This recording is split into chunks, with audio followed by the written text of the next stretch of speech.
Hello guys, welcome to my channel. And for those of you who are new here, thank you. I'm Martin and I review both indie, tarot and oracle decks. And today I want to be doing this little walkthrough in this mini review of this deck I had the other day, and it's the Cats Rule the Earth Tarot. It's 78 card deck and guidebook for the feline obsessed. It's illustrated by Thiago Correia and written by Catherine Davidson. It's absolutely gorgeous. Honestly, if you're a cat person, you're gonna love this. It's published by Abrams Image, and I haven't actually heard of that publisher before. On the back, it says, "Nurture your divine feline wisdom through the ancient art of tarot with this cat-themed deck and illuminating guidebook. Our relationship with cats as creature companions and the myriad ways they express themselves beautifully realised in this deck grant these cards a mystical harmony. This deck will help you to explore the magic of the tarot. Detailed explanations, guiding keywords and reverse meanings are provided for each card. The set includes an 80-page fully illustrated guidebook and 78 tarot cards printed in a Keep Forever box. Illustrator Thiago Correia is a Brazilian visual artist and illustrator, and author Catherine Davidson has written widely on spiritual matters. Cats Rule the Earth Tarot combines Catherine's interests in divination with her love of felines." For those of you who know me personally, know that I've got two cats, and I absolutely adore them. I've always had cats throughout my life anyway. There's never been a time in my life when I've been without a cat. I just find them absolutely fascinating, the perfect companions. They are funny, and they do have this mystical quality about them. So, right, okay, this box is really, really nice, guys. It is like a box you can actually put on the shelf. It's one of those boxes that kind of like lift forward like that. I did wonder why. I thought, well, how do you open this box? Because I didn't realise how to open it. And on the inside, before I burn the box down, let me move this candle out of the way before I start a fire. You've got open your mind and the answers will find you. And then you get this lovely guidebook inside the box. And then the cards in this beautiful inlay, which is decorated as well. And you've got like a couple of cats on there, a skull as well, and some potions. The deck has got like this kind of like witchy aesthetic as well. So, it's just lovely. I can't wait to show it you guys. Right, so the first thing I noticed was I have a deck called the Sacred Sisterhood Tarot. And these cards are similar in colours, the colour scheme as well.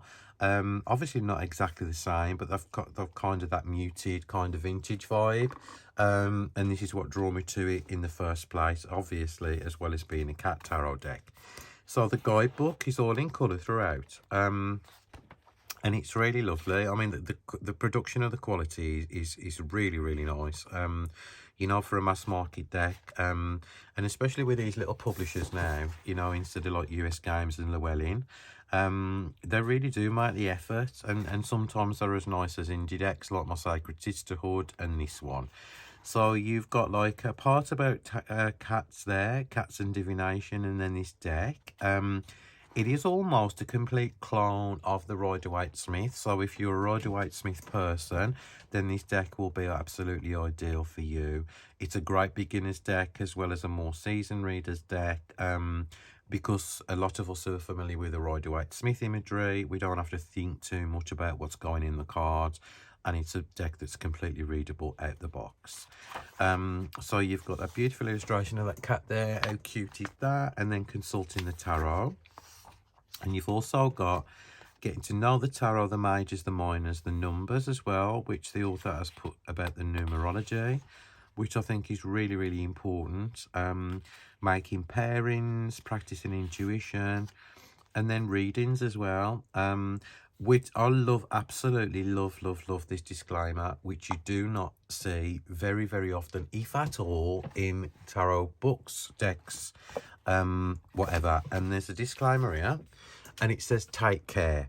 It is not advisable to read cards for children or for anyone who is highly distressed, and for obvious reasons, it is particularly important to take care around cards that may suggest illness or death. So top marks to the author for this. As I said, this is always overlooked. You know, people go straight in and not think about the consequences. So that is really, really cool to see in a guidebook. You know, that is really responsible, to be fair, because I always say things like this.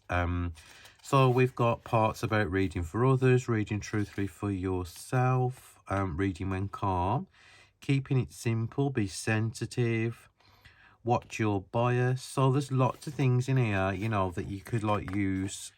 You know, maybe you didn't know these things before, and so it is good to have like a little bit of a refresher. And then there's some spreads in here as well. The cat's paw spread, and then we've got the obvious Celtic cross, and then we go straight on to the majors. Each card, there's 2 cards and 1 page. So you've got the Fool and Magician on there, and then you've got the High Priestess and the Empress, so on. And then you've got the keywords. So you've got inspiration, intuition, and secrets, and then other keywords underneath, and then a text about the card, what it could possibly mean. And also at the bottom, you have got the reversals.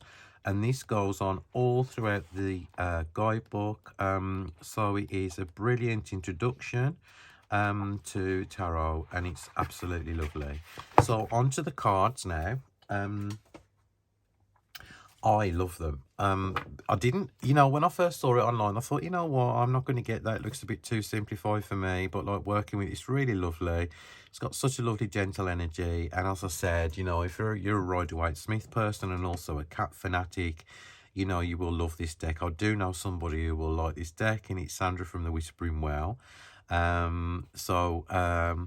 Yeah, and somebody, Purple Diamond Tarot, asked me to do a review as well. So I'm looking forward to showing you these, showing you guys these cards. So you've got the Fool there chasing the butterfly instead of the little dog and the person. The Magician looking all witchy. And then the High Priestess with the moon phases. The Empress with her kitten. Oh, that's cool, that Emperor. Looking all proud, and, you know, the Hierophant. There's all sorts of different cats on here as well, which I love.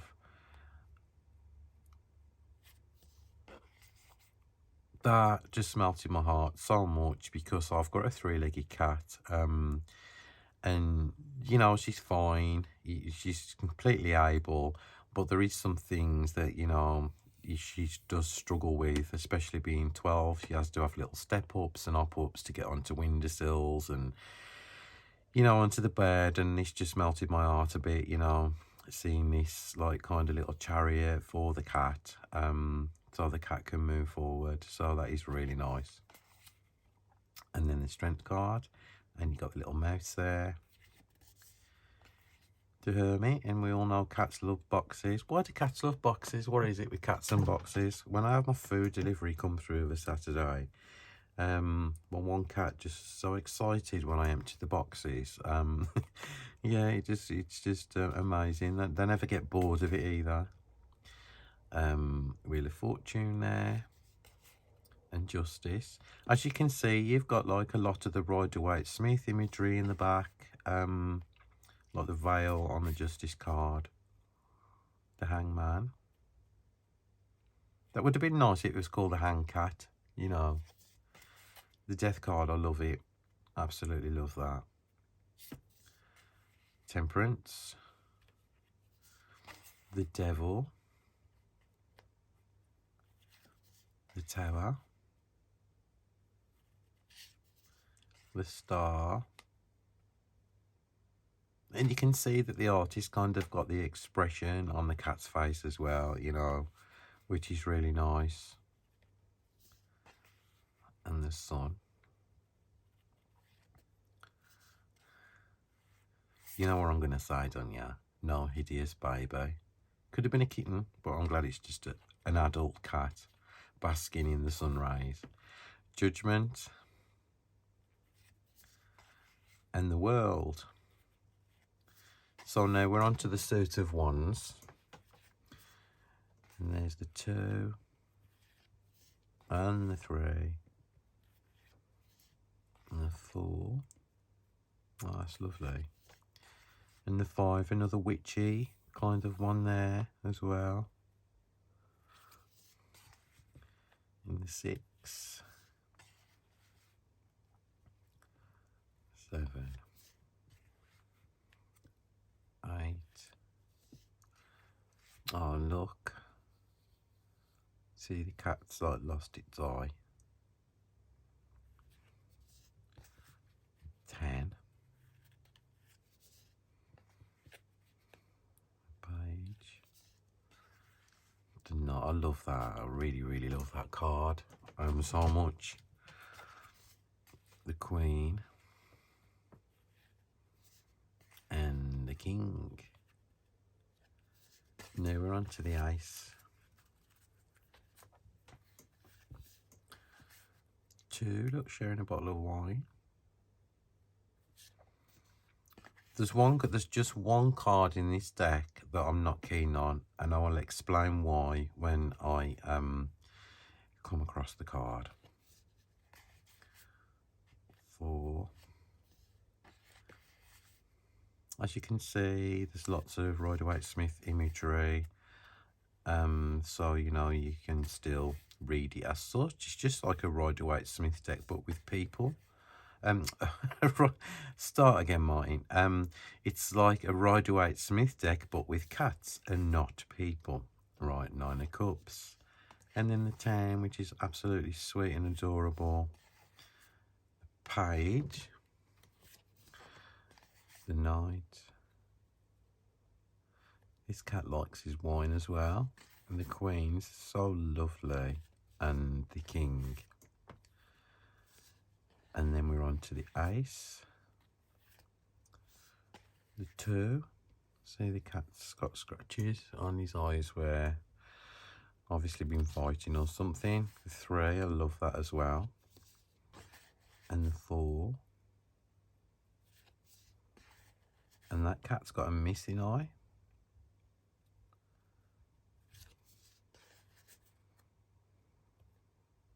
6. Look at that cool cat there.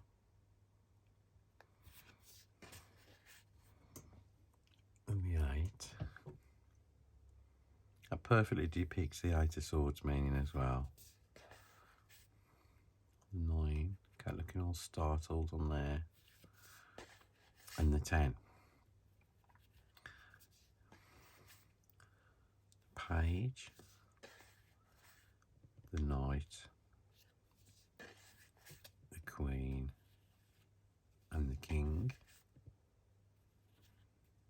The Ace. The 2.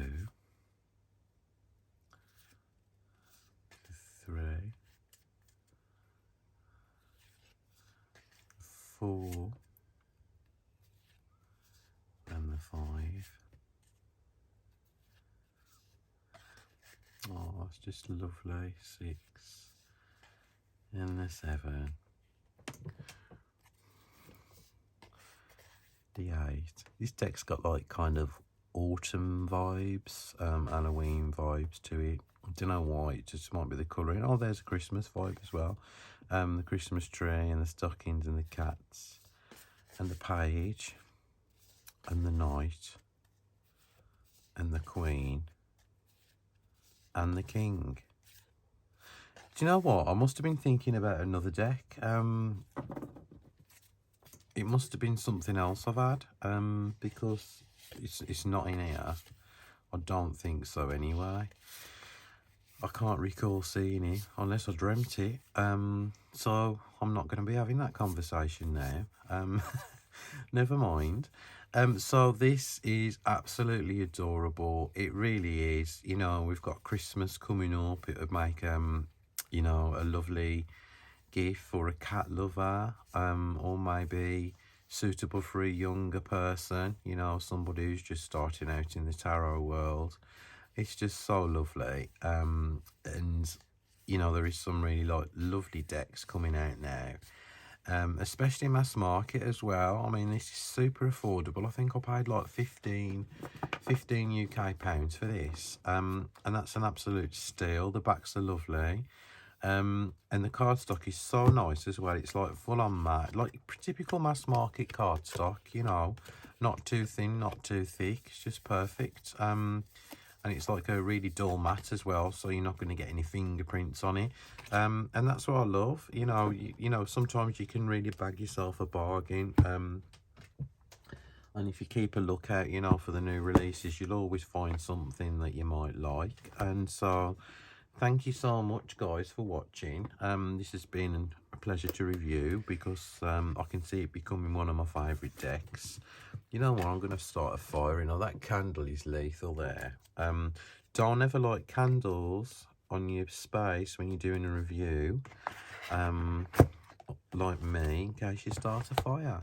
But thank you guys for watching, and I will see you soon with another review. I've got a couple of decks to review this week, so cheers, thank you for watching, take care wherever you are, have a lovely day and evening, and I'll see you all soon. Bye guys, sending you love, bye.